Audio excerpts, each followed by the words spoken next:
I'm Amy Powell. I'm curator of modern and contemporary art here at Krannert Art Museum, and it's my absolute pleasure to introduce these presentations and our conversation on Native North American art now.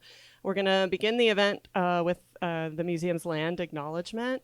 Krannert Art Museum, as part of the University of Illinois, stands on the lands of the Peoria, Kaskaskia, Piankashaw, Wea, Miami, Mascoutin, Odawa, Sauk, Meskwaki, Kickapoo, Potawatomi, Ojibwe, and Chickasaw nations. These lands were the traditional territory of these indigenous nations prior to their forced removal, and they continue to carry the stories of these nations and their struggles for survival and identity today. As part of a land grant institution dedicated to promoting the critical power of art of the past and present, Krannert Art Museum has a responsibility to acknowledge the peoples of these lands, as well as the histories of dispossession that have allowed for the growth of this university over the last 150 years. We also recognize the particular role that images have played in this history. Using our collections, programming, and collaborative relationships, we seek to address and reflect on these histories and the role that the U of I continues to play in shaping them. This event is made possible by funding from the Francis P. Roline Visiting Artist Fund in the College of Fine and Applied Arts, the Office of the Vice Chancellor for Diversity, Equity, and Inclusion, and the Student Cultural Programming Fee. Sincere thanks go to our partners in American Indian Studies, the Native American House, the Women's Resources Center, and the School of Art and Design. If you are interested and available, please join us again tomorrow at noon at the Women's Resources Center. That's on Green Street above McDonald's. We'll have lunch, and we'll be talking with the guests about the role that gender plays in their work. This is the annual event organized by the Native American House called Native Women in the Arts. So please join us again tomorrow at noon if you're able. Native North American Art Now. This is our title for the event. It characterizes our current moment when excellent exhibitions, essays, artistic productions, organizing, and many different kinds of things. The provocations and reframings that all of these bring are coming to fruition in a range of institutions around Native North American contemporary art. One had only to glance at the College Art Association schedule this year in Chicago to see that contemporary Native work and questions of decolonizing practices are on the agenda. Native North American Art Now is also a demand. As Andrea pointed out when I floated the title for this event, the need for Native voices and their work in the mainstream art world is long overdue. So on the occasion of Naomi Bebo's powerful sculptures in the exhibition Hotspots, Radioactivity and the Landscape, which is on view here at the museum through March 21st, and as we plot future projects with our collaborators here at the university, we thought this was an excellent time to bring together these three seriously brilliant practitioners. So each of our guests will speak for up to 15 minutes about their work, and then we'll have a conversation with myself and Jenny Davis, Chancellor's Fellow of Indigenous Research and Ethics and Assistant Professor of Anthropology. I will introduce all of our guests briefly. First up is Naomi Bebo, who is a Ho-Chunk and Menominee artist and an environmental lawyer based in Arizona. In her sculpture, Naomi applies beads and other attachments, maybe photographs, to gas masks, which carry the histories of uranium mining and refining that disproportionately contaminate native lands. Her work in the exhibition crosses both deep history and futurity to resonate here in our present. After Naomi, we'll hear from Andrea Carlson, who is Ojibwe and based in Chicago. Andrea makes large-scale, multi-panel paintings, drawings, and prints that interrogate cultural and historical narratives alongside museums' institutional authority to possess and display objects. Her research in Indigenous futurisms, traditional storytelling, and assimilation metaphors in cinema extend beyond her visual practice. Her essays are crucial texts, most recently on the Mississippi River as the opposite of the Anthropocene, which I encourage everyone to read online. After Andrea, Candice Hopkins will present. Candice is a Carcross Tagish First Nation curator and writer. now based in Albuquerque, is that right? Candice was senior curator of the 2019 Toronto Biennial of Art and was part of the curatorial team of the Canadian Pavilion of the 58th Venice Biennale also in 2019. She has co-organized such field-defining exhibitions as Art for a New Understanding, Native Voices, 1950s to Now, the 2018 Site Santa Fe Biennial, Casa Tomada, Documenta 14 in Athens and Castle, and Sakahan, International Indigenous Art, among many other projects. Candice's writing on Kwakwaka'wakw First Nations artist Sunny Asu contextualized his work so beautifully and helped with our justification for bringing it into the collection last year. So special thanks. So thank you all for being here, and please join me in welcoming Naomi to start.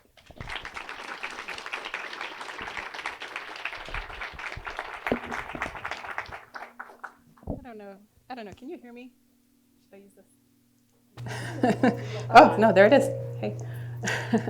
As introduced, I am Naomi Bebo. I am Ho-Chungra and Menominee. We are Great Lakes Indians from Wisconsin.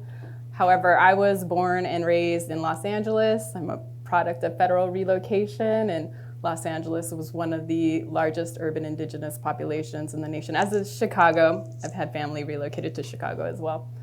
So I grew up in Los Angeles, but because of relocation, I did have some of my family there. My grandparents were there, and so I was raised with a certain amount of the language. I call it boarding school, Menominee actually. It's because my grandparents went to boarding school, they only had so much language, and some of that language is, interestingly enough, primarily food language and maybe teasing phrases, greetings, sort of fundamental Menominee. But we also had our oral tradition in terms of our stories. And as with any oral tradition, those went in a very nonlinear fashion. You're raised with those stories. When you go to visit your grandparents, they're teaching you practical things, but they're also teaching you the folk tales. They're teaching you the real history.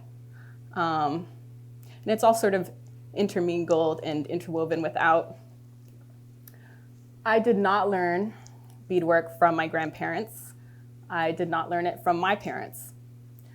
I learned how to do beadwork, which is traditional for our area, as a matter of practicality. I wanted to dance, and buying beadwork is very expensive. If anybody's ever attempted to do this, you could spend upwards of $4,000 on a set of good beadwork. So most individuals, most Native kids who want to dance eventually learn to teach themselves.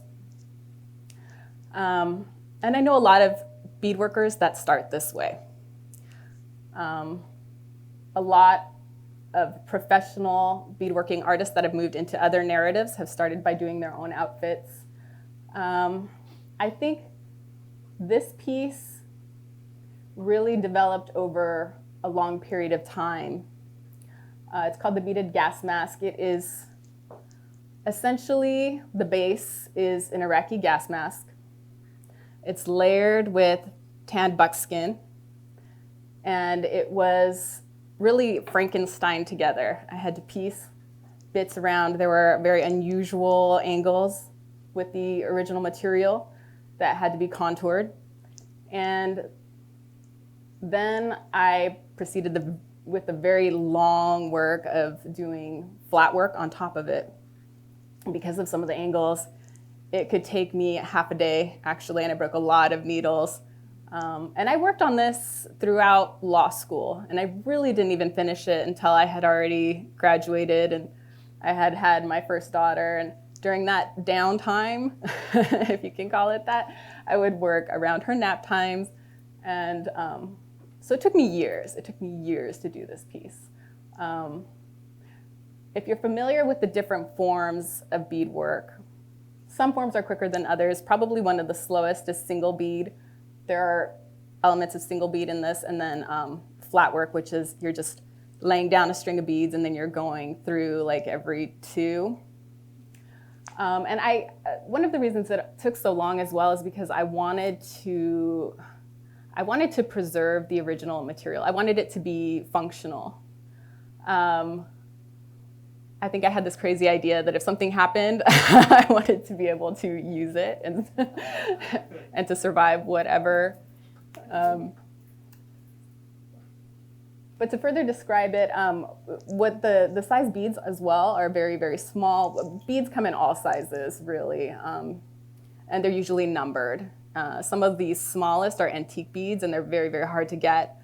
I think they are as small as up to 25s, although I haven't seen any smaller than 21s in my lifetime. And these are done in 13s. Maybe just the size of, gosh, I don't even know. I don't even have anything small enough to show you. And on the sides are ermine, and the gold embellishments that you see going down the middle of those ermine are tacks, and then it's also accentuated by ribbons. The style of the beadwork is in northern woodlands. So again, that's traditional to my cultures. We do a lot of florals, we do a lot of berries, we do a lot of leaves. This is more of an Ojibwe style floral. Menominees will tend to be more symmetrical. But provided the unique contours of this piece, I really wanted something to sort of just sprout all around it and sort of bring a lot of different color into it. I do favor the Ojibwe style florals. So some of the inspiration, this piece is currently in the Tweed Museum's permanent collection. As I mentioned, it did take a long time to do it, and because of that, it has a lot of influences behind it. You might have to give me the minute mark, because so I think at the time I had been working a lot in Washington, D.C. I was working for the Native American Rights Fund, Tribal Supreme Court Project, and I've long had an admiration for the Native American Rights Fund. Actually, my husband works there right now, and just the work that they've done as one of the first ever entities to fully represent Native interests at a time when just the idea of Indian law was just newly beginning. To me, they're so impactful because really Indian lawyers, Indian rights lawyers, represent to me our new warriors. We're not fighting actual physical battles anymore. We all know that that didn't work. A part of me wishes we could still do that, but the way that we see these battles being fought now obviously are in the courts, in the realm of education, and more in terms of words. And I remember going to a fundraiser for the Native American Rights Fund, and I was really inspired by another artist. And it was, I think, the grandson of John Echo Hawk. I want to say it's his grandson, Bunky Echo Hawk. I don't know if you're familiar with his work, but he does a lot of sort of spray paint style, large mural type pieces, a lot of Indian humor in his work. And he had a series that sort of was moving in the same direction as my interests as well. And he had a series of native, like traditional natives, but they were wearing gas masks. They weren't decorated, but he used a lot of color. It was really fabulous. And I remember thinking, God, I actually want to do that to a gas mask. I want to indigenize a gas mask. And this was probably, 2007. And so maybe 4 years later, I actually finished the piece. But I think another thing I want to point out is I used an Iraqi gas mask. And I didn't pursue it intentionally, but I had gone to a gun show. And I'm the one person that will go repeatedly to gun shows and walk out with no guns whatsoever, but I'll walk out with like Russian dolls and patches. And in this case, I walked out with an Iraqi gas mask, which was fortuitous because it was also during the Iraqi conflict. And it was also a war I didn't agree with. I was really into Noam Chomsky at the time. I was reading 9/11 and media control and all of that good lit. And I remember thinking, God, this war is such bullshit. It's just special interests are all over this. It's all about oil. And so this was also sort of my venting, my protest piece on American politics and special interests influence in the world affairs.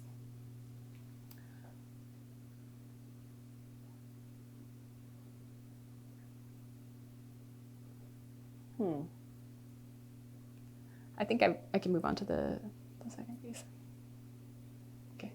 Do you want me to pull up the picture? Because I don't think I have I'm probably like easily already into my 15 minutes.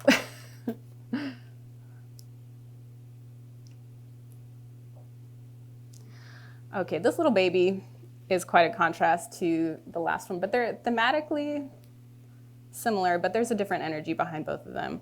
When I created the Iraqi gas mask, I think it was more out of anger. It was more out of like, let's fight this thing. There was more of like a youthful vigor. And I developed this one while I was a mother. And so the energy behind this was sort of different in terms of it was far more protective and preservationist and wanting of continuity, wanting to protect and preserve in a possibly impossible future. It was actually developed, I think, for Candice's show at the Institute of American Indian Arts, Museum of Contemporary Art. They had developed a show, and maybe I should let Candice speak to it more, but in part, it was developed around one of the local writers, Cormac McCarthy, who is really big into Western style literature, but he did write one book called The Road, sort of his oddball book. And I don't know if there's also a movie out of his book, and it's really the story about this post-apocalyptic world. No Western themes for this one. And it really just follows the story of this father and his son and just trying to raise this child in the apocalypse and not just keep him, not just to survive, but to preserve the fire, the goodness in this child in an impossible world. And I think that really resonated. I think that really resonated with me as a mother of small children. It's, I see the world that we're headed into, and there's so much damage. And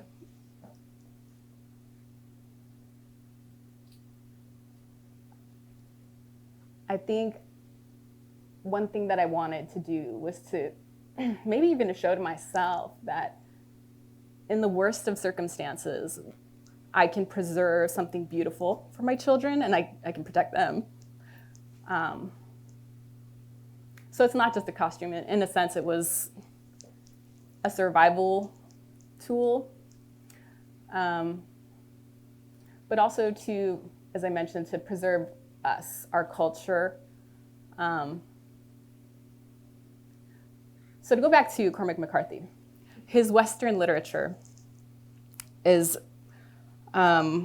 what's interesting about it is, and I think maybe a lot of Native Americans would agree, like our apocalypse has sort of already happened.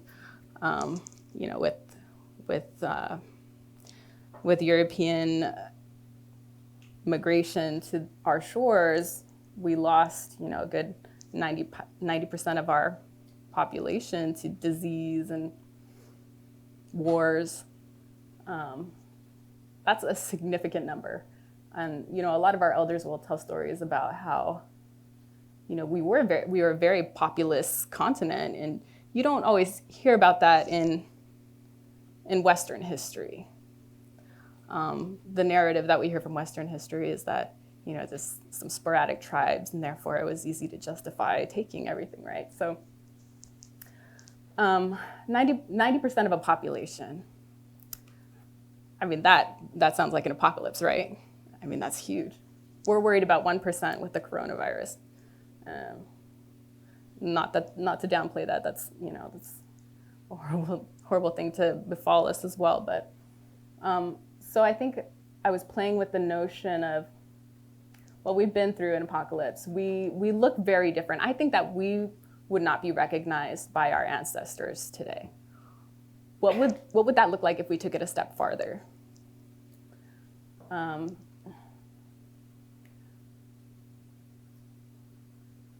So let me think. What else could I say about this? Oh, let me talk a little bit about the materials. So this mask is an Israeli civilian gas mask for children. It's kind of crazy to think about it like that.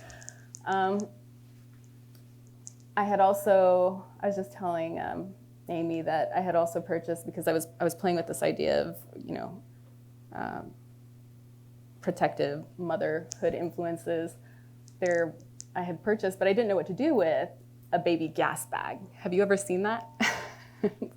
That's literally a bag that you stick a baby in, and you know it serves the same function as a gas mask, but because they would pull it off their face, they're just inserted into the bag.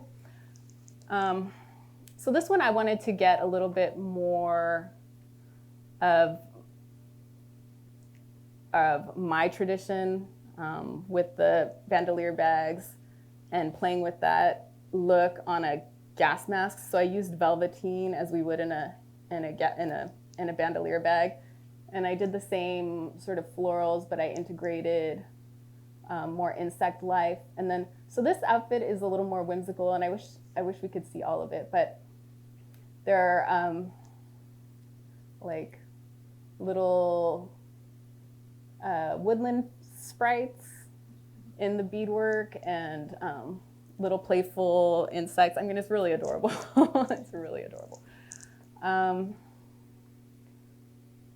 then the silk blouse, and then these repeat florals facing each other are traditional, our northern traditional dress that we dance in. And then around the neck, traditionally we also we layer shells and shells and shells and shells. This is not even a good representation of it, but we'll have, God, I don't know, like 50 strands.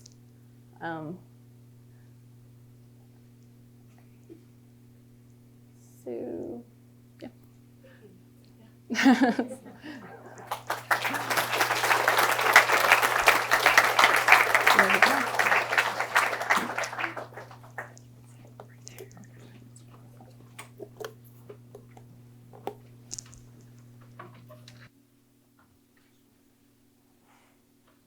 Hello?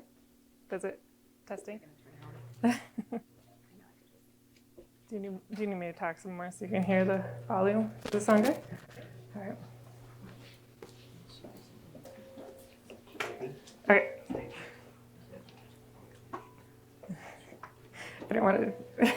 Thanks. So it's yeah, and then where's the slideshow? Maybe. Yeah. I can't really see it. Yeah. And then you can just do that. Okay. All right. This is from a different. We'll just go past that. Bonjour, Nindenoe Maganidak, Andrea and Indigenous. Sorry about that.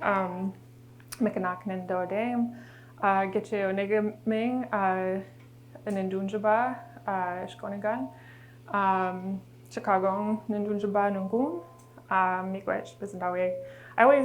That's called the Ojibwe speech protocol, but a lot of Native nations have it. I think it's really important.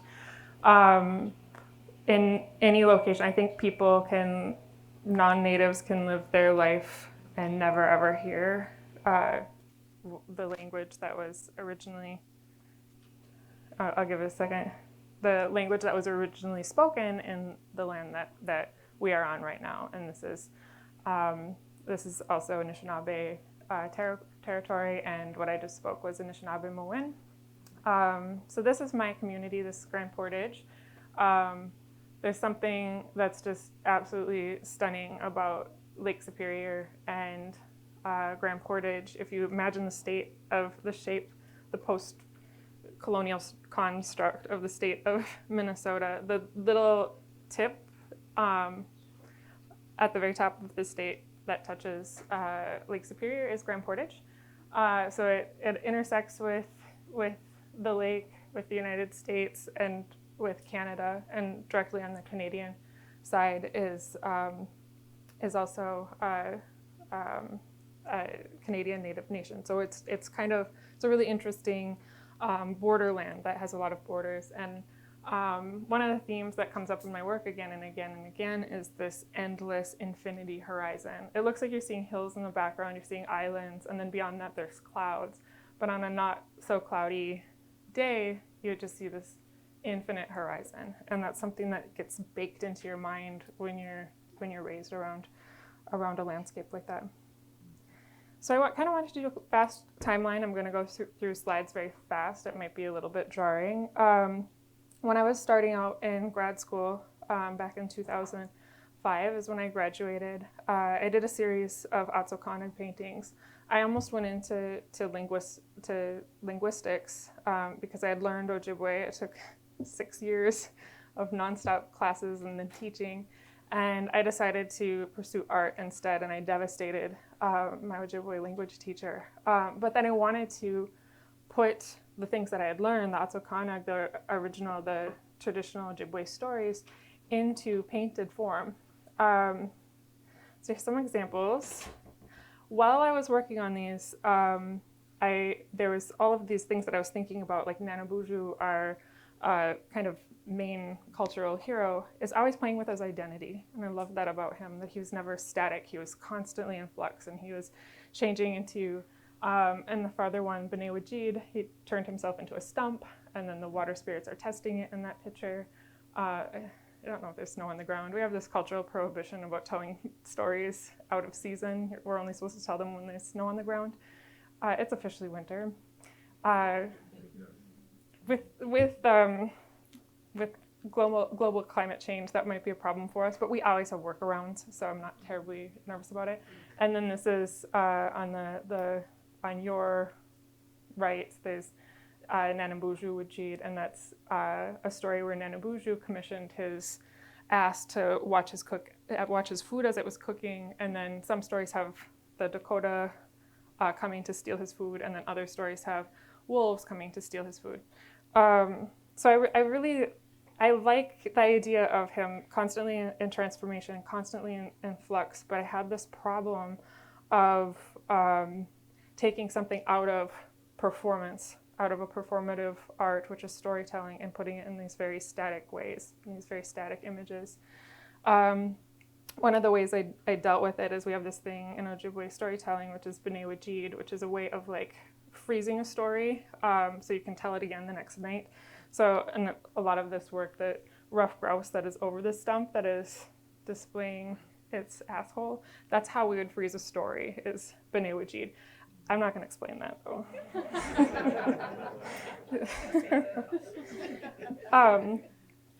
So I've also been, this is kind of a little bit out of order. In 2016, I was commissioned to do a train wrap for Metro Transit in Minneapolis. And this has kind of these dualities that come up in a number of the stories. So you have water spirits on one side and thunder beings on the other side. And I had Ojibwe on one side and Dakota on the other side for water is life. And I had syllabics, and I had, but it's two cities. This train connects Minneapolis and St. Paul. There's red and blue for political, so it's this kind of like pulling apart and these things that connect, and how, where things come together is where strength and power lies. So then after, so that slide that I just showed you, forget about that. In the timeline where I go from doing the Otsokonag paintings, the ones about stories, I then was asked to be in my first museum show.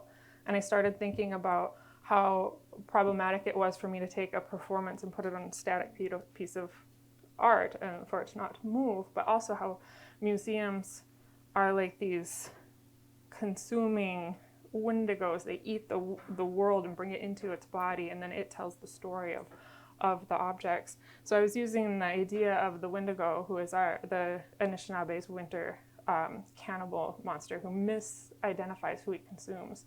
So it's used often by Anishinaabe theorists to talk about colonization, to talk about Columbus, to talk about this like insatiable hunger and kind of assimilating it into the body. So I want to talk about museums through the lens of the Windigo. So these are 4 paintings. I'm trying to get as many in as possible. So in this show that I had with artist Jim Denna at the Minneapolis Institute of Arts, what I did was I took objects from the museum's collection and I put them into kind of a space that I controlled, into like a mythic space, but not mythic as lies, but then kind of myth as lies because it's a painting. So it's a landscape within the landscape of the museum. And like there's a German Stein on the upper left, and Nana Boozhoo's in the background. He has his head stuck in a skull because in the story he's eating the brains out of a skull and he gets his head stuck. And then he takes advantage of nobody recognizing him. So he really plays with the power of recognition. I won't talk about the other ones. Someone who's very influential in museum studies for me is James Luna. This is, of course, his artifact piece, which is commenting on how natives are kind of represented as like the living dead within museums. And there's a picture of Ishi when he was actually treated as a museum object. I'm not going to get into that, but Google it. It's a fascinating story. It's also interested in things like, I'm really sorry for this slide, I'm going to go on. But that's from a kind of a documentary by Dennis O'Rourke called Cannibal Tours. And if you haven't seen it, I think it's also available for free on YouTube. But Cannibal Tours by Dennis O'Rourke is really good. It's a really interesting commentary on kind of Indigenous people dealing with tourism and being collected. And so I think it's a really interesting film. I mean, Dennis O'Rourke was a complicated director and had a lot of problems, but I think that's, if you're interested in museum studies, that would be a interesting place to look. This piece is called Truthiness from 2006. This is another one of the Windigo pieces. This is actually a plate in the Minneapolis Institute of Arts collection that depicts Fort Snelling. And if you know about Minnesota's history, Fort Snelling was like, it's often called the Auschwitz of Minnesota because it was a prison camp for Dakota natives before they were exiled in 1863. So this plate is in the museum's collection. It's very problematic. I put it up and I often comment, like, what bullshit are you expected to eat off of this plate? It was manufactured in Hamburg, Germany for export to the US, and it was made just a few years after the Dakota 38, the hanging of 38 Dakota men by Abraham Lincoln's order. It's kind of hard to see in the slide. This is a Jade Mountain. The Minneapolis Institute of Arts loves that piece, and they like to talk about the collector, who is the namesake of the Walker Art Center, more than the actual piece. I did a piece in 2016 called Let an Act of Reverse Incorporation with the Minneapolis Institute of Arts, where I made these kind of monstrous objects. Jim Denna is kind of in the middle, walking down the stairs, is wearing the Jade Mountain, but it kind of upside down as like anyway. So I did this kind of grand procession out of the museum with the objects with people who were partners in this video collaboration. And then it was narrated with the voices of each collaborator who rewrote wall texts for various pieces within the museum. And it was poetry, it was drawings, it was just this really beautiful wall text that had entered the museum. I also green screened the backsides of these objects. So in the film, the actual objects themselves that we weren't able to take out of the museum, I green screened them in, and we buried these objects in the yard of the Art Institute. Here's like what the green screening kind of looks like. The grass is a workable green screen, so it ended up being really interesting. Here's one of the wall texts from Let an Active Reverse Incorporation, and this is Gregory Rose wrote this poem, and it was the first time, at the last line in it is Black lives all over the world matter, and he's a Black artist, and he's talking about the power of this power figure being captured and displayed under glass, and he was talking about his ancestors who came via slavery, and he was drawing kind of connections between this like captive power.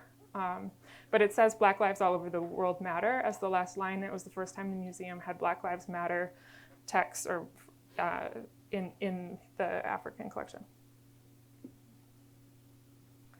Large-scale landscapes. This is Sunshine on a Cannibal from 2014. It is now traveling in the Hearts of Our People exhibition. There's the next slide, I can explain it a little bit more, but there's 4 stacked landscapes, and I'm kind of playing with I'm still bothered by the fact that paintings have this kind of staticness to it. I want them to be performative. I don't know how to animate them or how to put sequence into them. So Sunshine and a Cannibal title's still kind of referencing the Windigo aspects from earlier work. This piece is called Ink Babble from 2013. It's easy for me to explain it if I have a pointer, but imagine each column, if you were to pull film out of a camera that's like a panorama shot, you would look at each cell, and each object would kind of tick diagonally from cell to cell. That would be, each column would be a time-dominant panorama, and then each row would be like a static photography panorama. So it's a bifurcated panorama that spills out in 2 directions. And I called it Ink Babble because it's about storytelling and the diaspora of storytelling, how things spill out across the landscape. And so it's still like 10 stacked seascapes, and I cannot get that infinite horizon out of my how I order information on a page. But this way, like even the pig, if you follow the pig on your right, he kind of zooms in and out, and he also kind of the limitations of the cells, he can kind of go beyond them. And I have a number of towers throughout it, a number of things that reference places, points of power, cell phone towers, watchtowers, electric towers, things where either power or information is concentrated, or places of power because of what you're able to see and recognize on the horizon. Here is one of the 60 cells. So that's if you recognize the kind of golden record from the Voyager. I don't remember what it's called. This is another older piece, Blanket Sphincter. I don't know if you guys have Mark Rifkin's book, Beyond Settler Time, but I did that. I think he just liked the title.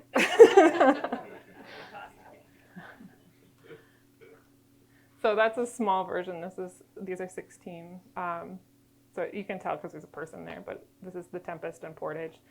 If you're into post-colonial theory, you already know about Shakespeare's The Tempest. And what I kind of like is these are portals into these kind of seascapes that have really no development or no like human structures in them. And it might be this idealized place that you would like to go to or enter, but then you're looking at the deckled edge of the paper. You're looking at this inaccessibility of going through that rabbit hole into that other world. It's kind of this thing that will always be out of your grasp, reach. I think I'm going over time. I'll go real fast. This is Spirit Island. It's right downtown Minneapolis. There was this island that was a Dakota sacred place called Spirit Island. It was gorgeous, and settlers did this to it.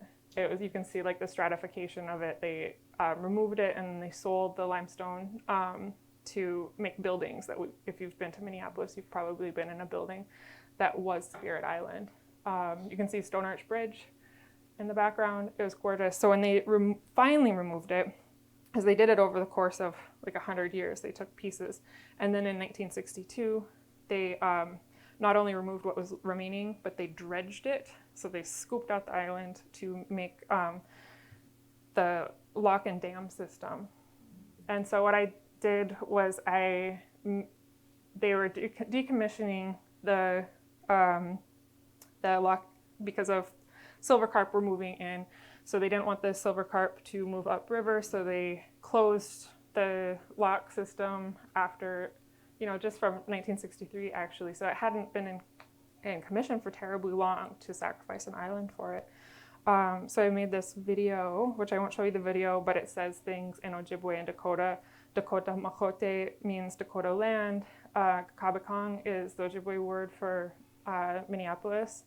And then Wakpatonka is the actual site of St. Anthony Falls. Here's another slide of that. And I'm not going to talk about the next ones, but I want to see what's here. These are the war paintings, so again, back to kind of cannibalism. They're based on, the titles in them are from Italian films about cannibalism, so they're all the same film. It's all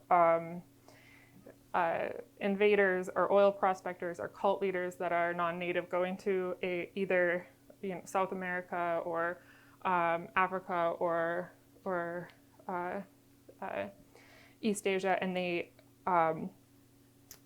do something terrible to the indigenous population, and then they're all revenge narratives, they're all horror films, so then indigenous populations come back and kill whoever the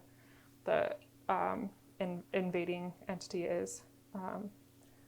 Cannibal Ferox, these are sculptures that exist in the world. They're kind of anti-indigenous propaganda. We hold a vaster empire than has been is from the Boer War. I'm talking a lot about colonization through here. Okay, I'm just going to stop. Okay.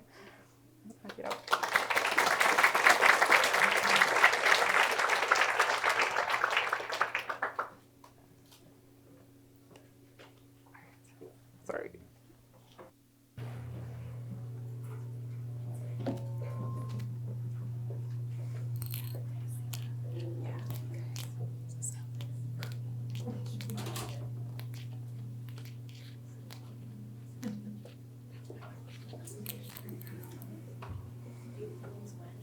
Okay. Might be a bit hot, yeah. Thanks, Amy, for inviting us here. I'm Candice Hopkins. I work as a curator and a writer. I'm Tlingit from the Yukon. We're Gunnock Study Clan. I often say that I don't speak my language because the residential school was so effective to my family's education. Quote unquote education. But I'm really honored to be here, especially with Naomi and Andrea, who I worked with as part of an exhibition called An Evening Redness in the West that Naomi pointed to, which takes its title from a novel by Cormac McCarthy that for me at the time came closest to describing the violence of the settling of the West with an incredible amount of beauty. But as Naomi already said, of course, that violence began as soon as Columbus and his men set foot on the shores of what is now the Caribbean. But I wanted to share a couple recent projects. The first are works that were shown and in some cases created for the inaugural Toronto Biennial of Art, which just closed this last December. I'm also working on the 2021 edition. And if there's time, let's see, I might also show you a little bit from Isuma's work, their Igloolik-based, which is in the Canadian Arctic, Inuit video collective. So this is a part of their poster campaign that we were involved in as part of the Toronto Biennial of Art, leading up to their installation. As part of this, what you see is a figure that's in the center there is actually an animatronic, a kind of play on a totem pole. One of the founders of the New Red Order, Jackson Paulice, trained as a traditional carver. He's from Alaska originally. His dad is in fact a very famous carver as well. But for me, the interesting thing about this figurehead, they call it a kind of anonymous state leader, is that he opens and closes his mouth and he moves his eyes on occasion, but he never says any words. Anyway. Here's another part of their installation where some of the things embedded within the wall are what they call an act of reverse repatriation, where they're going into museum collections and either taking or making copies of what are in the holdings to kind of bring them back. So this is a part of a larger ongoing project that they're engaged with, thinking about how we might consider repatriation differently. So one of the things I wanted to say in relation to this work, which is a kind of ongoing project by Adam and Zach Khalil and Jackson Paulice, and as well as a number of collaborators, and you see them in the video, is that there's often a kind of turn, I would say, a turn to the Indigenous in times of Western crisis. And one of those turns is happening now. So what's the crisis, right? It's a climate crisis. We basically fucked the world up, sorry to say. And now there's a moment where there's a lot of, I think, pretty ad hoc trafficking in Indigenous ideas as potential solutions to this climate crisis, especially in a lot of theoretical discourse that comes out of Latin America. So I think that some of these projects are kind of talking back to that. They're also talking back to, in Canada, where I'm from, the dialogue that's happening around government-initiated dialogue around what's being called truth and reconciliation. What a lot of folks think is that reconciliation really can't start to happen unless people fully understand what really happened on these lands, what really happened to communities, what happened with forced assimilation, what happened in residential schools, and what continues to happen with resource extraction and the kind of failures of land claim fights and the failures of treaty negotiations that we're having at the moment. The way that one of the first works that people saw in the biennial was this kind of ribbon skirt banner by a collective called Ream A Tree. And Ream A Tree is a collective of women predominantly from the north. A number of them are from the Yukon. And where the line comes from, yours for Indigenous sovereignty, was actually from one of the first Native-led labor union organizations near Vancouver that was actually looking at workers' rights who were working within a very stereotypical restaurant at the time on the North Shore of Vancouver. But what was interesting about this moment, what was interesting for the artists, was how it was a moment actually of unification. Not only was it the start of a Native-led union strike, but they were partnering with a lot of other labor activists at that moment in time. And now, of course, the ribbon skirt is becoming synonymous with Native women activism. These were other portraits that I think were, for me, they've stayed with me. And this is a self-portrait by the artist Donna Claxton, who's Lakota. And she was asking her friends and colleagues to come and do a portrait sitting, and to bring their belongings. So one of the things that we've been talking about a lot in my extended community of artists and scholars across the US and Canada is this idea of repatriation, and instead how we might flip it as a collective Ream A Tree suggests, from a kind of paternalistic discussion to one that is embedded in a kind of matriarchy. But the other thing that's shifted as a discourse is to not think of things in museums as artifacts or objects because they have agency. and instead to mobilize a term like cultural belonging to also signify that when they're in the museum, if they're an ancient belonging, that in fact their home is somewhere else. So right now they're homeless. But what we realized when we started looking at these images is that what they become is they kind of become a portrait of relations. So when I look at Janine Freit-Najuli's image, you can see that some of the things came from south of this border, from South America. Some of the things are clearly Gwich'in from her community up in the Yukon. And so you see that there's this kind of network, this Indigenous women's network that's emerging at this moment in time. This is a work by Kavitha Monami. We showed a number of his drawings, and he's from Cape Dorset, which is a community extremely famous for its print production. There was a print cooperative that started there in 1959. It's the longest running print cooperative in the Arctic. And Kavitha was one of the first artists who I talked to and started speaking to him because of the way that he was starting to depict changes in the climate. So what he told me about this drawing is that he said that what he's noticed in Cape Dorset, or Kingate as it's called in Inuktitut, is that there's new species arriving of fish, of plants. He said the kelp is changing color. It used to only be green, and now it's turning red. And here he says what he was trying to do was to show, you'll see that there's Arctic char represented, but then there's a kind of in-between fish, and then there's also eel. And so the in-between fish is the kind of other that's coming to rest in this region. So the Toronto Biennial didn't include only Indigenous artists, but Indigenous artists in particular, I think, were foregrounded because of the kinds of work that they're making right now in relation to conversations that we're having around ecosystems and around the environment. This work, just very briefly, are these pillars of rammed earth made by a collective of artists called New Mineral Collective. And they're based in Tromsø, Norway, and in Lithuania, in Vilnius. And what they are they're the exact dimensions of mining boreholes, sort of exploratory boreholes that mining companies do in the land. So they consider this a kind of example of the perforated landscape. And New Mineral Collective, as part of their project for the Toronto Biennial of Art, incorporated themselves as a junior mining company.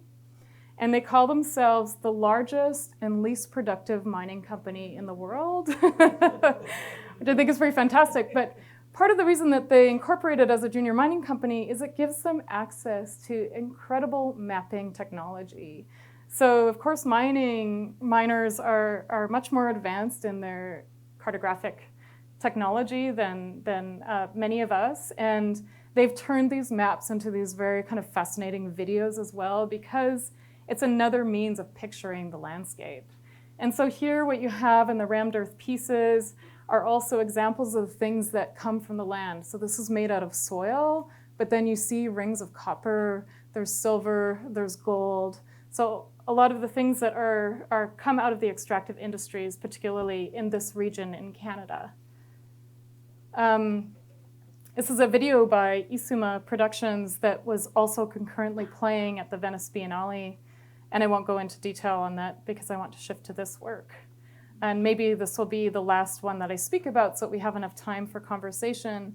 So these are a series of drawings by an elder artist named Abel Rodriguez. And Abel was born in the Mid-River Amazon region in Colombia. And Abel was learning from his grandfather all of the qualities of the plants in his landscape. So he's learning about the seeds. He was learning which birds and which animals eat the seeds. He was learning which birds and animals propagate those seeds. He was learning when certain plants flower, when certain pods fall to the ground, when you can eat them, which plants are best to fight which ailments, and how the seasonal changes in the Amazon rainforest affect everything. So for a person like Abel, his idea of the ecosystem is incredibly complex, and it also doesn't center the human. It in fact centers everything else. So he never represents people in his landscapes. He only represents animals, plants, fish, birds, seeds. And when I first encountered his work, it was through an NGO, a non-government organization called Tropenbos. It's a Dutch NGO that operates in Bogota, in Colombia. And they had engaged with Abel first as a guide. So Abel was bringing European botanists and other scientists into the Amazon region so that they could study the plants. And he said for the first few years, he was pretty quiet. He didn't say anything because he said he didn't want to be rude. And he didn't want to correct their misunderstandings of the land and the plants that he knew so well. And later, the people who were running the NGO realized that, in fact, the most knowledgeable person that they had was Abel. So with their support, he started making these drawings. He doesn't consider himself to be an artist, but now he's made hundreds of drawings. He's made multiple books. And all those drawings in the beginning would document his plant knowledge both in Nuya, in his mother tongue, and also in Spanish, in Espanol, because he felt a great urgency to transmit the knowledge that he had. He said that his traditional education was interrupted when he was sent to Spanish boarding school. So it's through drawing that he's able to transmit that knowledge now. So maybe I'll leave us with that. Thank you.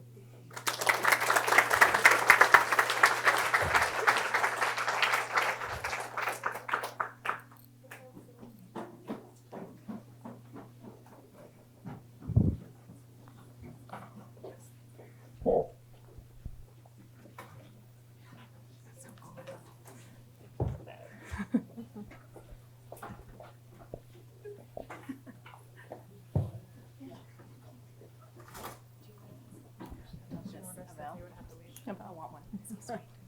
It's like 80. It's amazing. Thank you all so much.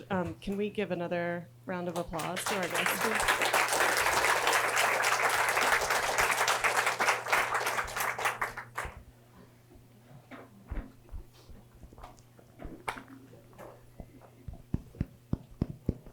All right. Is it on? Okay. Tokmashki, thank you so much to each of you for presenting and talking about your work with us today. We do have a couple of questions that I think resonated so much across each of your discussions and about your larger body's work. We were very interested, and we noticed that there's a kind of a thread through and an importance of place, both where you are, where you're producing the work, but also where your work exists and circulates, or where art in general circulates. And so we were wondering if you would speak a little bit about kind of place and location to your process, to how you're thinking about or what you're hoping for the work that you do. So maybe I'll leave it at that. Are these hot? Yeah. Okay, I'll go, because everyone's looking at me. So when Amy introduced or read my bio, she mentioned the piece that I wrote called "The Mississippi River is the Opposite of the Anthropocene." Last summer, a museum in Berlin, I don't know how to say its name, but it's a HKW, partnered with the Max Planck Institute, and also in Berlin. And they had, I guess last year was a really important year for Germany and the US, and they had a lot of funding to do a project in the United States, and they chose the Mississippi River as being like a mascot for the Anthropocene, which, if you don't know what the Anthropocene is, it's the like the last epoch that is kind of defined by an impactful existence of humans on the environment or on the earth. So I was invited to be part of it in what was called Field Station 1. What they did is they took the entire length of the Mississippi River and they divided it up into field stations. And Field Station 1 was the headwaters of the Mississippi in Itasca, Minnesota, to Minneapolis and St. Paul.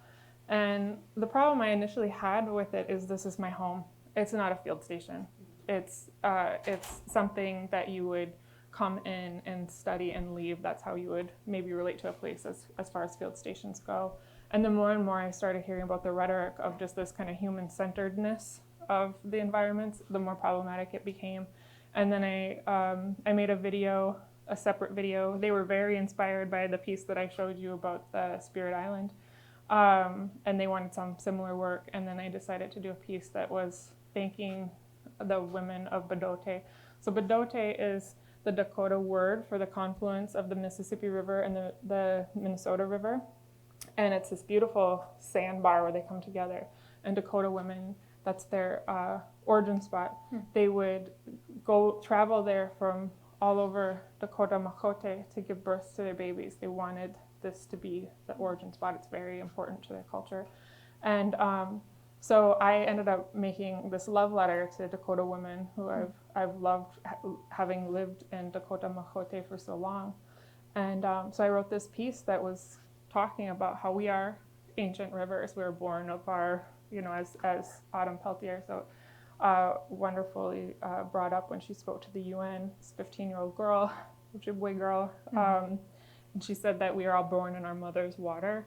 And then she was born in her mother's water, going all the way back. And we are ancient rivers. It's not that we possess or control or do these things. We do those things to the river, but we are also the river. It's in our bodies. We are part of it. And we like to pretend that it is something we can dominate, but it is us. It is our bodies as well. So I wrote this essay to kind of push back on some of the very colonial views that were coming out of this project, of this kind of being like this unoccupied land that you could just pin whatever philosophy or theory or worldview you wanted onto a place. And I'm not a climate denier or anything like that. I just think that the Anthropocene rhetoric is coming from a particular philosophy that is not mine. Yeah. It's a great question. Thank you. I would say that for me, when I started to become more mature as a writer, the topic I really wanted to talk about a lot was the most radical transformation in my homeland, and that was the coming of more than 100,000 people in the course of just a few years into Yukon territory, and that's subarctic and Arctic Canada, to look for gold. So this was leading up to and during the 1898 Klondike Gold Rush. And part of the reason I think that I look at it so deeply is not just because it was such a rupture, because it radically changed our relations, not just our relations to the place where we lived, our relations to one another, but because of, I thought I could learn something from also then looking at the perceptions that people had, many of whom are my ancestors, to those newcomers. And the way that they described many of the people who came into the lands at that time is they described them as having an almost insatiable hunger. And so then I started to think about how things like gold being a kind of hard currency, it's a kind of currency that even when paper money fades away, you can still trade for something, right? Kind of can instill this kind of sickness in people. So there were a lot of stories that emerged at the time of a kind of sickness that was taking over not just the people, but actually the fish and the land. And there was a healer at the time who was talking about, or Icht in our language, was talking about the world turning white. And I believe that he understood whiteness as a metaphor, but I think he also understood it as a kind of a virus.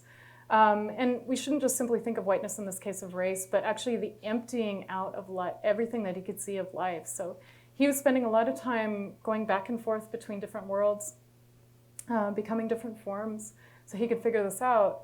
And what his goal was to go to these other worlds, to go to the white world, so that he could come back and tell his people how to survive in that world. And so I spent a lot of time thinking about that, thinking about how gold, kind of the desire for gold, we call it gold fever, kind of manifested itself as a sickness.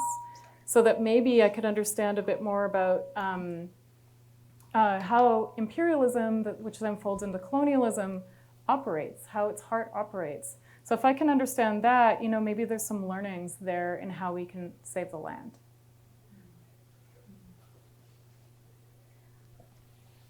So I was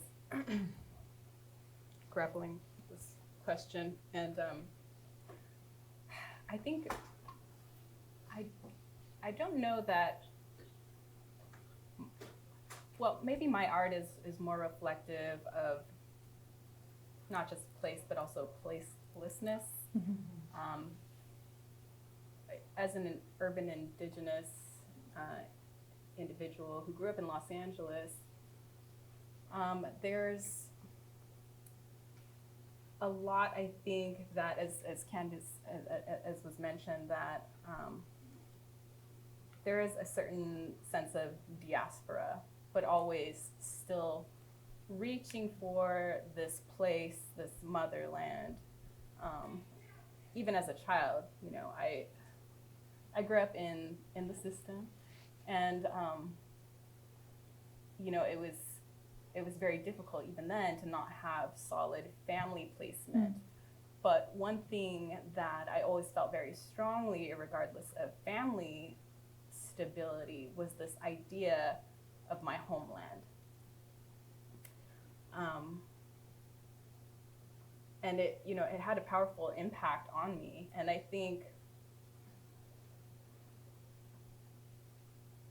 my art is both a reflection of that, but also a embedding place into a larger scale, into this international world where I'm identifying not just my own experience, but the commonalities for many natives who are of urban Indigenous background, but also of Indigenous peoples and Indigenous peoples all over the world. Because I had touched on, when I was talking about the gas mask, is I think one of many influences was I had met a female who had just come back from Iraq, and she was Indigenous as well. And one thing that I remember so profoundly was that she was talking about the families there that are involved in the conflict are families who are very much like Indigenous people. They're families that can trace their family name back for 1,000 years. And what's happening there is very much like what happened to our people. So I guess, it's I realize that the question is intentionally amorphous, so we can just sort of explore the idea. But no, it's helpful because place can be both very specific, and it can be about cross-cultural organizing and about how theory travels and gets put into practice. Another question we were brainstorming is about institutions. Museums, as we know, for a long time have been fraught places. Right now they're being challenged because of who funds them, because of who's on their board, what their business interests are, et cetera. Coming from that and wherever we might go with that, I wonder about institutional challenges and promises of your work. What are the, maybe not necessarily specific challenges you face working with museums, but what are the support systems that you need and that you really value when you work with institutions? And a related question, are there archives or other kinds of projects that are documenting these exhibitions and other than, and so many great group projects and focus projects on specific artists, other than publications and museum exhibitions? Are there sort of native-driven archives that are maybe alternative modes to documenting this moment? So both a question about institutions and about how knowledge is produced and shared. Someone else gonna start. Go for it, Okay, I can start. I don't know if this will be that interesting, but I would say that I've often worked over the course of my career as a curator, often in a guest or contract capacity, kind of deliberately, because it feels like then I can have kind of one foot in the institution and one foot outside so that I can talk back to it. So even at places like the National Gallery of Canada, which is probably the largest that I worked on at, I just worked there during one exhibition because I feel like as an Indigenous person, I still have an inherent skepticism towards museums, not necessarily smaller galleries, not university galleries, but the inherent structure of a museum was a kind of demonstration of power through its collection, through its wealth. So we understand collections as wealth, which, and they refine that narrative and they kind of exhibit that narrative in very particular ways.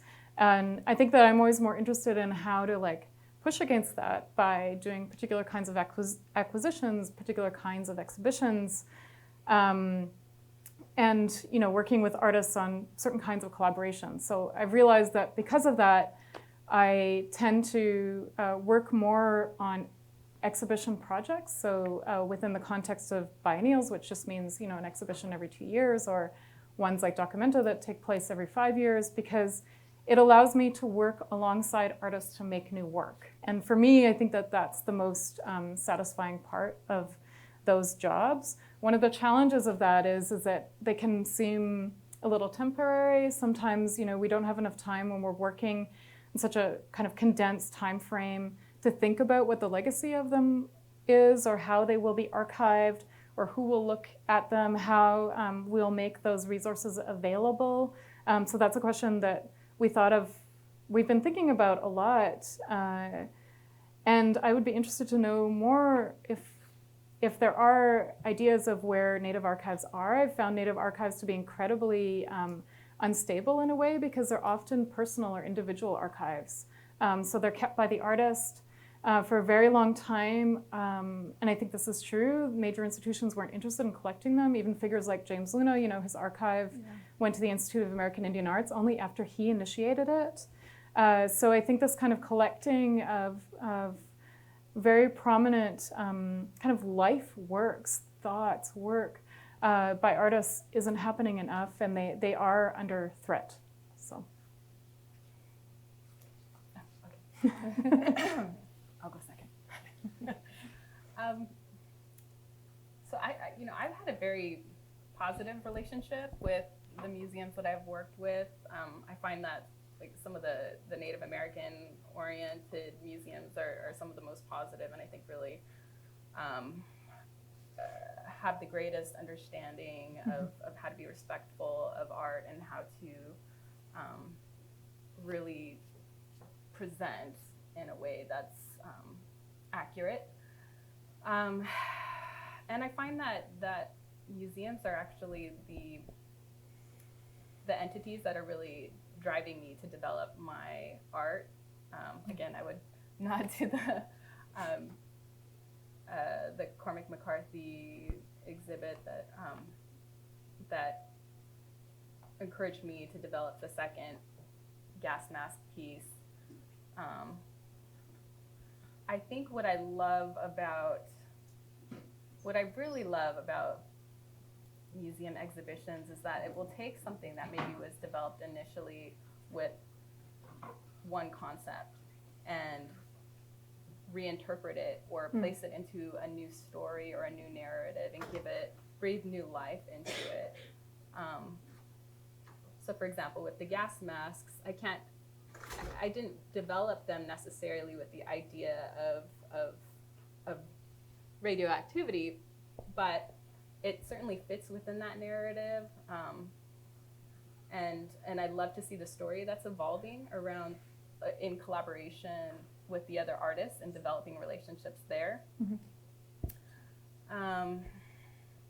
But I think what was mentioned about archiving, that is a new and developing concern. I think as I continue to show, as I continue to sign contracts that allow museums to have, a certain amount of access in perpetuity of video interviews or photographic images or what have you my art, it's hard to really know what the future for those materials looks like. And that can be a concern. I think I'm just kind of throwing my hat into the ring right now and hoping for the best. And I think, most of the museums that I'm working with are, I have trust and faith in how they're going to use those materials, but, they could be acquisitioned in the future, and, it's hard to really control the release of materials. And I do a fair amount of work with museums, and it's typically I'm not brought in or talked to unless it's terrible, unless it's a really Conditions are bad. Yeah, conditions are bad, and there's part of me that just really longs for and desires museums not being these complicated spaces for Indigenous people. I see some of my colleagues who are not Native go into museums and do these shows about joy or things they're thinking about or their research that has nothing to do with the space of the museum. And I've been commenting on museums and have been a consultant for so long that I've seen enough of the dirty laundry of museums that it's starting to probably wear me down a bit. There's just so many stories that after you look into it, it haunts you. Like a lot of people don't know that the landfill of the Chicago shoreline, the Pokagon Band of Potawatomi sued in 1914 to take back that land because it was never ceded in a treaty, and the Supreme Court ruled that Potawatomi had abandoned it, even though the Potawatomi were clearly exiled through the Trail of Death. If you go to Northwestern University in Evanston, Illinois, which is just north of Chicago, Evanston, John Evans, who was the architect of the Sand Creek Massacre in Colorado. When he was run out of town after that, he started up Evanston and he started up Northwestern. And they're just, recently the school is starting to address this. A few years ago, maybe 5 years ago, the school did an audit of their campus, and they found that Native students were the most underserved students in their student body. So they are still working on the commitments that they had promised after finding that out. There's just so many places that I've gone, and where I went to the University of Minnesota, which has the oldest American Indian Studies department in North America, and I'm very proud of that. But that school, back in the 1920s, sent archaeology students to New Mexico to dig up Membre's bodies and bring them back to Minnesota. Now the largest,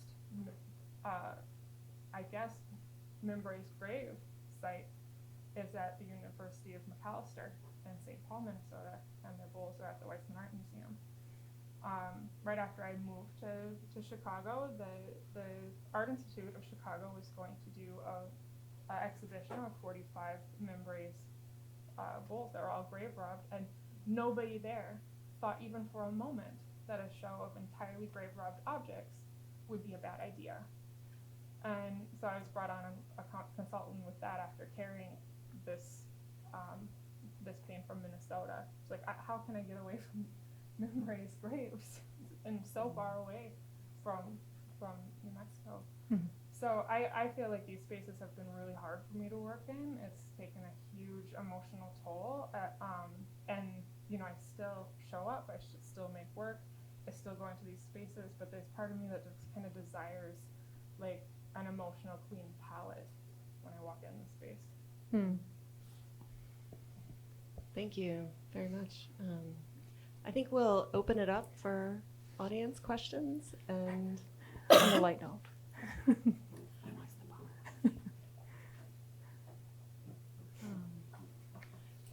yeah, and sure.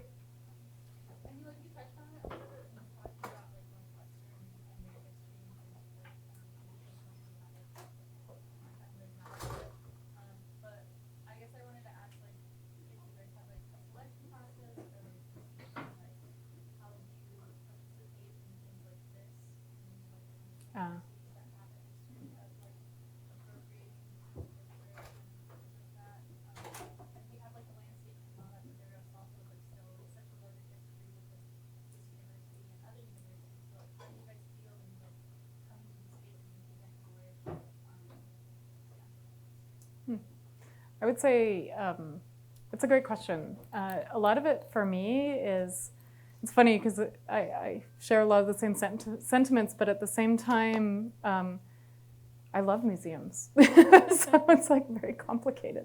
But a lot of, my interest is, dialogue with people. So for me, saying yes to this was really natural because we received this lovely letter from Amy, but also I got to spend time with these two incredible thinkers and artists.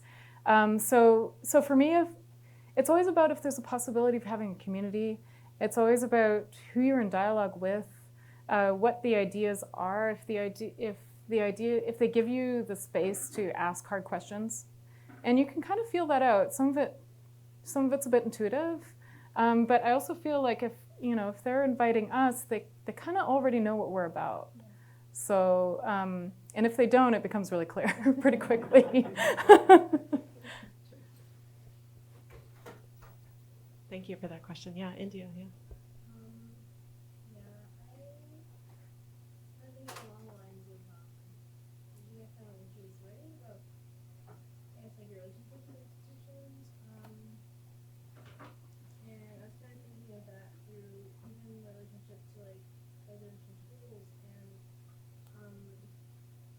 like that kind of violent history to institutions, and like also museums as like a place I think that allows for like interruptions and like disruptions to happen, but also like a space that is like still violent and still this like huge implication to violence. And I think like the video that you showed about like that, I think it was like very funny, but also like kind of is very, it brings up complicity and even to everyone in this room. Yeah. In a very important way of like this like thing. I think the claim to indigeneity and the claim to like indigenous, I'd say indigenous like culture and indigenous like dialogues and histories and stories that a lot of people like in art spaces especially like try to occupy in a very dangerous and violent way. It's not really acknowledged to me. I think I kind of want to like, I guess I was gonna ask like what is your relationship to like, I guess being in practice, which you kind of already stated, and I really align with that because like just being in school and being in art school especially, I feel a lot of that all the time. Just like it's like a constant pressure, but also like it feels necessary to be in this space, but also it's like very like on your back. But I guess I just want to hear how you kind of grapple with like knowing that this space is actively or active in these violences and like of colonization and everything, but also knowing that like being in this space is kind of interrupting that. I mean, but it's one thing.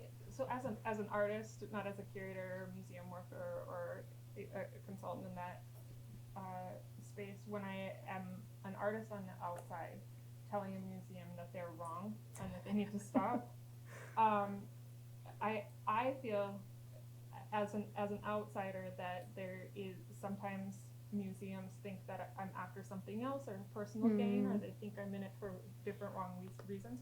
When I'm invited into a space, I feel like I have like more agency, or I feel like I can be more honest from that. Not more honest, but you know what I mean. Like I feel like I have it comes from a better negotiation stance. When I'm on the outside and I'm like, you're doing this wrong, I don't feel like anyone's listening. Or if they are listening, they want to circumvent me to get to someone that's untarnished by my finger wagging. And I've noticed that this happens again and again and again with when Sam Durant did his scaffold piece. That was the structure that recreation of the structure that killed the 38 Dakota men, hung them all at once. When he rebuilt that into Central Park in Minneapolis, Native women came out there with signs, and they held them up, and they kept him accountable. And the museum, after, I think, that was Native artists, Native women artists that were there. You don't reward the people that show up with signs. You look at the people who were not kind of tarnished by that intervention or that conflict.